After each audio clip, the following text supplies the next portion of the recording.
Ya, kalau dari proses kita belajar sudah itu. mampu memunculkan rasa penasaran, sebenarnya separuh pembelajaran itu sudah masuk gitu loh. Betul. Ya, Artinya betul sekali, betul sekali. sudah Iya, diambang keberhasilan lah gitu iya, sebenarnya kan. betul, betul. Assalamualaikum warahmatullahi wabarakatuh, sahabat Bincang Asah. Berjumpa lagi dengan kami di Bincang-Bincang. Kali ini kita akan membincangkan tentang kurikulum. Nah, ini menarik. Kurikulum ini kurikulum pendidikan khususnya di Indonesia. Kurikulum pendidikan Indonesia ini mulai dari selalu berubah-ubah. 2004 ada kurikulum berbasis kompetensi.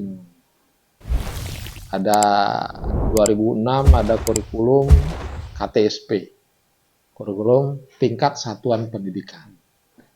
2013 ini agak panjang, dari 2006 ke 2013 ada perubahan menjadi kurikulum K13 namanya.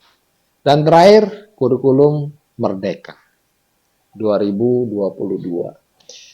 Sahabat Bincang Asah, ini sesuatu yang dinamis sekali tentang dunia pendidikan ini. Pastinya setiap kurikulum punya target, punya strategi, dan punya metode yang berbeda berkaitan dengan pendidikan. Dan terakhir, kurikulum Merdeka. Gimana tuh Mas, kurikulum Merdeka? Baik, San. Kurikulum Merdeka itu gagasan yang cukup brilian ya. Impiannya luar biasa. Bagaimana supaya anak didik atau siswa atau murid itu dia bisa menunjukkan kemampuan yang sesungguhnya gitu, kemampuan yang hakiki gitu. Itu sebenarnya intinya itu adalah begitu. Gimana? Pasti menjadikan peserta didik itu menjadi objeknya ya, bukan menjadi objek, menjadi subjek. Jadi subjek dari proses pendidikan. Secara filosofi seperti apa sih? Kalau dulu kan sebelum kurikulum ini muncul, kurikulum Merdeka ini ada anekdot merdeka belajar atau belajar merdeka. Bahaya. Kan gitu. Karena kan dua diksi ini kan berbeda memaknainya. Nah, itu seperti apa sendiri? Berkaitan dengan kurikulum Merdeka ini seperti apa secara konsepsi, Mas? Gagasan kurikulum Merdeka Belajar dari Menteri Nadiem itu sebenarnya terinspirasi dari Bapak Pendidikan kita, yaitu Ki Hajar Dewantara. Saat sebelum kemerdekaan, Ki Hajar Dewantara sudah berpikir bahwa yang namanya pendidikan itu ya berpikir among gitu loh. Among itu ya bagaimana kalau bahasa Jawa kita itu istilahnya ngemong gitu, bahwa mendidik itu ya ngemong gitu loh. Ketika ada kesalahan yang dikeluarkan bukan hukuman gitu. Karena Ki Hajar Dewantara berpikir bahwa hukuman ini akan menghentikan kreativitas, menghentikan keberanian dari si anak didik. Makanya tidak ada dalam pikiran Ki Hajar itu bahwa dalam pendidikan itu menghukum. Setidaknya kalau mengingatkan, memberitahu, membimbing itu adalah pikiran Ki Hajar, bahwa kalau di depan itu adalah memberi pengarahan, kalau di tengah memberi dorongan, kemudian di belakang ikut berpartisipasi gitu loh. Uri Handayani. Ing ngarsa sung tulodo, ing madya mangun karsa tuturi handayani. Sebenarnya filosofisnya gitu. Mengembalikan berarti kurikulum Merdeka ini mencoba untuk mengembalikan filosofi pendidikan yang sebenarnya yang diharapkan oleh Ki Hajar Dewantara. Sebenarnya mengembalikan rasa kemanusiaan. Belajar itu ya memanusiakan manusia gitu sebenarnya. Bukan mengejar target-target seperti mesin gitu. Oke. Karena manusia kan dinamis ya. Benar. Dinamis dan tidak seperti mesin yang flat gitu kan. Benar. Atau mencetak ini. Tapi kan namanya pendidikan itu adalah membangun, mengembangkan, bukan mencetak ya, seperti itu. Oke. Apa saja sih yang jadi targetnya atau komponennya apa saja sehingga itu bisa dinyatakan sebagai kurikulum merdeka itu sendiri, merdeka. Sebenarnya San, kalau sederhananya bahwa kurikulum merdeka belajar yang tadi sudah kita singgung bahwa memang ya prinsipnya manusianya itu yang dikedepankan, bukan alat-alat pendukungnya yang dikedepankan. Karena kan setiap tempat atau setiap areal akan berbeda-beda gitu kan. Makanya di sini di Merdeka Belajar gitu, setidaknya ada 7 komponen gitu ya, yang memang akan memberi dukungan terhadap suksesnya program Merdeka Belajar. Yang pertama adalah komponen konstruktivisme, kedua inquiry, yang ketiga question, kemudian yang keempat learning community, yang kelima modeling, kemudian yang keenam refleksi, dan yang ketujuh adalah authentic assessment gitu. Konstruktivisme itu sebenarnya kita diminta kembali bahwa pada hakikat pendidikan itu ya bukan memulai dari hal yang baru, San. Umpamanya saya dengan Sani akan belajar belajar tentang coding gitu kan. Maka saya harus bukan memulai hal baru. Sani mendapatkan ilmu dari yang lama, kemudian melanjutkan gitu kan. Artinya setiap peserta didik itu pada dasarnya punya pengetahuan tentang sesuatu hal. Ya. Nah, tinggal bagaimana menggali pengetahuan itu, diperkaya lagi pengetahuan peserta belajar itu menjadi sesuatu yang yang dapat dipelajari oleh semua. Karena kan setiap Tapi yang di sini yang dimaksud konstruktivisme itu pengetahuan sudah ada, bukan sesuatu hal yang baru gitu loh. Ya, kan tinggal melanjutkan gitu. Ya, misalkan nih saya misalkan anak SD, SMP. Sebenarnya kan yang waktu di SD dia sudah pengetahuan tentang beberapa pelajaran waktu di SD. Kan kira-kira begitu ya. Pada waktu di SMP kan tentang selanjutnya mengkonstruksi ulang lagi tentang pengetahuan yang sudah dia dapat sebelumnya kan. Oke. Prinsip pertama, komponen pertamanya itu ya. Selanjutnya tadi apa, Mas? Inquiry itu sebenarnya menarik bagi seorang siswa atau murid gitu ya. Karena apa? Disitulah dia kayak seperti kalau dalam permainan, dalam game, dia diperankan sebagai seorang yang kayak intel atau detektif gitu. Saya kepingin mencari-cari. Kalau dulu sering membaca cerita-cerita tentang detektif, kemudian atau kelompok anak muda yang mencari penjahat di mana gitulah. Nampaknya inquiry itu diarahkan bagaimana supaya anak didik itu berusaha untuk mencari gitu. Ingin tahu lah. Jadi rasa bertanya-nya itu dimunculkan inquiry. Oke. Berarti prinsip kedua lebih pada bagaimana anak itu bisa mengembangkan dari pengetahuan yang dia sudah punya tadi, dirangsang untuk bisa kritis terhadap segala sesuatu apa gitu. namanya, penasaran. Oke. Jadi dia nggak kepengen diam gitu dalam. Betul. Jadi bukan hanya menerima, tapi berproaktif untuk mencari. Benar. Oke, siap. Berarti yang pertama, pada pertama itu peserta didik dianggap sudah punya, bukan dianggap, tapi memang sudah punya pengetahuan. Terus itu menjadi modal dia untuk belajar. Selanjutnya ditumbuhkan untuk bisa muncul rasa penasaran gitu ya terhadap segala sesuatu. Ya, kalau kita sudah mampu memunculkan rasa penasaran, sebenarnya separuh pembelajaran itu sudah masuk gitu. Artinya ya, betul sekali. Sudah di ambang keberhasilan lah gitu sebenarnya. Ya, betul. Karena memang penasaran itu menjadi modal dasar lah gitu ya dari proses belajar sendiri. Benar ya. Oke, selanjutnya Mas, tadi konstruktivisme, terus inquiry, yang ketiga adalah question gitu. Question. Harus nyambung dong ya.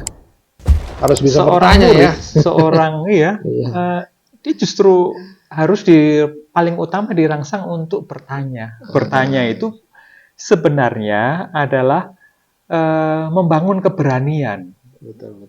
Yang sering kita alami dulu, kalau yang namanya siapa yang mau bertanya, ini pada sembunyi di balik kursi gitu. Ya, sebenarnya memang bertanya itu lebih sulit mana antara bertanya dan menjawab. Nah, kalau pengalaman saya baik menghadapi orang, kemudian anak-anak kita sendiri, ketika anak didik itu sudah punya lontaran pertanyaan gitu, setidaknya dia sudah membayangkan suatu materi yang dia pelajari, kemudian dia sudah bersikap kritis mempersoalkan. Itulah pertanyaan. Malah saya anggap bahwa ketika biasanya pelajaran kita adalah disuruh menjawab, itu sebenarnya dia sudah ada jawaban, tapi dia kepingin membandingkan dengan dia bertanya. Ya, karena kan kayak kasusnya tadi Mas, kalau diminta untuk ada yang mau bertanya, pasti yang bertanya tidak banyak orang, gitu ya. Tapi kalau ada pertanyaan terus dipertanyakan kepada peserta didik, biasanya banyak yang menjawab. Kan gitu. Nah, saya sih ngelihatnya antara bertanya dan menjawab itu lebih susah bertanya ketimbang menjawab. Kalau menjawab kan kita bisa mencari langsung gitu ya. Tapi kalau untuk bertanya itu membutuhkan effort yang luar biasa untuk bisa memunculkan sebuah pertanyaan. Kan pertama tadi memang butuh ada kritis terhadap segala sesuatu. Oke, ini kok bisa begini? Kan gitu ya, misalkan cangkir misalnya, ini cangkir nih. Kok bentuknya begini? Jarang kan orang untuk bisa secara spontan, kenapa nih bentuknya bisa begini? Kan gitu. Seringkali kan pertanyaannya kalau yang bisa menjawab ya kalau ada pertanyaan itu, maka akan mudah sekali menjawabnya. Kalau tidak begini ya bukan cangkir namanya. Kira-kira begitu. Tapi pertanyaan selanjutnya kan bisa muncul lagi. Kenapa tidak begini bentuknya? Nah, ini kan satu bentuk yang saya pikir memang tidak mudah untuk memunculkan sebuah pertanyaan. Kan gitu, Mas. Ini memang sangat penting sebenarnya kemampuan bertanya, karena levelnya lebih tinggi daripada kemampuan untuk menjawab. Saya baik secara teoritik maupun di lapangan itu kemampuannya lebih tinggi. Kayak peneliti kan begitu, Mas. Dia selalu banyak pertanyaan, bukan banyak jawaban. Membuat hipotetik gitu kan. Betul. Ya, benar. Iya. Oke, lanjutnya gimana? Yang keempat kan, itu learning community. Learning community itu ya artinya dia bisa melibatkan, dia bisa bekerja sama dengan lingkungan. Gitu. Dia kalau dia bekerja berpikir sendirian, mungkin hasilnya ya seperti yang dia pikirkan gitu. Tapi kalau kita kumpul beberapa orang, kita mendiskusikan, akhirnya kita bisa menemukan pikiran-pikiran itu yang kalau kita berpikir sendirian kita tidak mampu mengkritisi suatu mentok lah masalah gitu ya. Ya paling biasanya kan kalau mikir sendiri ada pertanyaan terus kita cari sendiri, aduh mentok akhirnya kan. ya artinya gini, Kan butuh orang lain untuk artinya bisa gini, membantu kalau kita. seandainya learning community itu lebih mengarahkan bagaimana pikiran-pikiran itu dikumpulkan, kemudian diramu, ya kan, kemudian menjadi pengetahuan baru. Oke. Dan itu akan dikritisi. Tentu saja level orang yang berkumpul akan beda-beda sesuai dengan pengalaman dia. Betul. Pengalaman bacaan, pengalaman di lapangan, itu mempengaruhi dari produk dari learning community dia gitu. Saya kira ya itu mungkin paling sederhananya itu kerjasama atau kolaborasi. Oke. Selanjutnya yang kelima itu modeling, Sing. Modeling itu begini, bahwa seseorang untuk menjadi sesuatu itu ada sikap perlu adanya imitatif. Dia perlu melakukan peniruan. Umpamanya anak kita kepengen jadi seorang ahli di pesawat gitu loh. Maka yang akan jadi model adalah Habibie gitu. Nah, orang akan mempelajari urut-urutan bagaimana dia pertama kali belajar, semangatnya, kemudian memanfaatkan waktu gitu loh. Nah, itu proses imitatif itu akhirnya nanti akan menjadi proses bagaimana dia bisa memunculkan kreativitas. Nah, setelah kreatif, dia akan inovatif, memunculkan ilmu baru, dia bisa mengembangkan modeling berarti ada panutan peniruan, lah, panutan. Oh, saya cita-citanya pengen jadi ini, misalkan menjadi kayak tadi misalkan jadi teknokrat seperti Habibie, berarti modelnya Habibie. Atau model jadi dokter misalkan, dokter siapa gitu, ada model. Sebenarnya di modeling ini tidak di berbagai disiplin ilmu. Jadi sebenarnya pergerakan kita ya, itu ada yang namanya pergerakan nasional kita dulu, ada yang namanya Hos Cokro Aminoto. Ternyata cara tangkap muridnya macam-macam. Ada yang nasionalis seperti Soekarno, ada yang komunis Semaun, dan Muso gitu. Kemudian yang Islamis Kartosuwiryo gitu loh. Saya kira meskipun modelnya satu, tapi kan sisi-sisi mana yang dia ambil betul. Lah itu saya kira dinamis, tergantung celupannya lah kira-kira gitu. Celupannya kiri apa kanan gitu kan, sedikit atau banyak kan persoalannya. Ya, betul. Oke. Lanjutnya Mas. Nah, yang keenam itu tadi apa? Konstruktivisme, inquiry, question, learning community, modeling. Ya, kemudian yang keenam adalah refleksi. Sebenarnya refleksi itu diarahkan bahwa setelah kita berpengetahuan, hampir mirip dengan kita melakukan learning community itu, bahwa setelah kita belajar, kemudian kita tahu teoritiknya, saintisnya apa, kemudian kita benturkan dengan masalah di lapangan, lah dia mencapai suatu titik kompromi. Oh, persoalannya itu ternyata nggak bisa diselesaikan di daerah saya. Ini kan teori di daerah negeri seberang, katakanlah.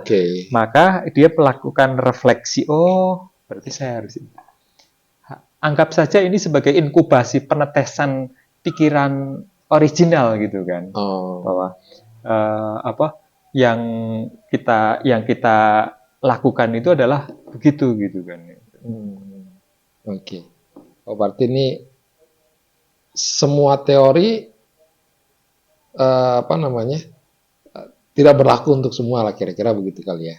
Sebenarnya menerjemahkan itu kan, kalau teori itu kan general gitu kan, atau mungkin spesifik di tempat lain lah. harus tapi di sini nggak bisa dong.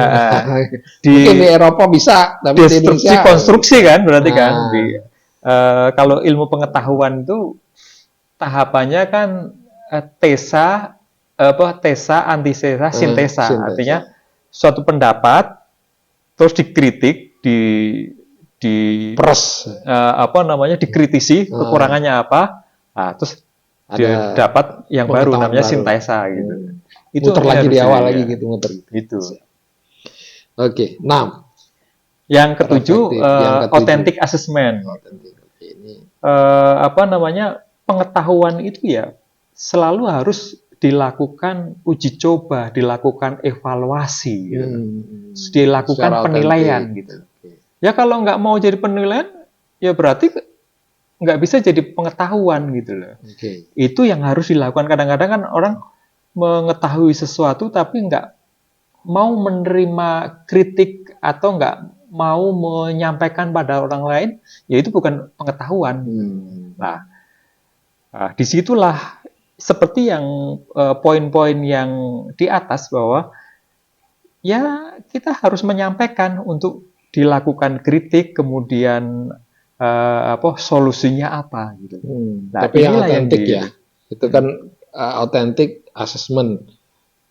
Oh ya benar, saya beberapa saat yang lalu kan 2 tahun terakhir ini kan kurikulum Merdeka sudah melakukan evaluasi ke anak didiknya.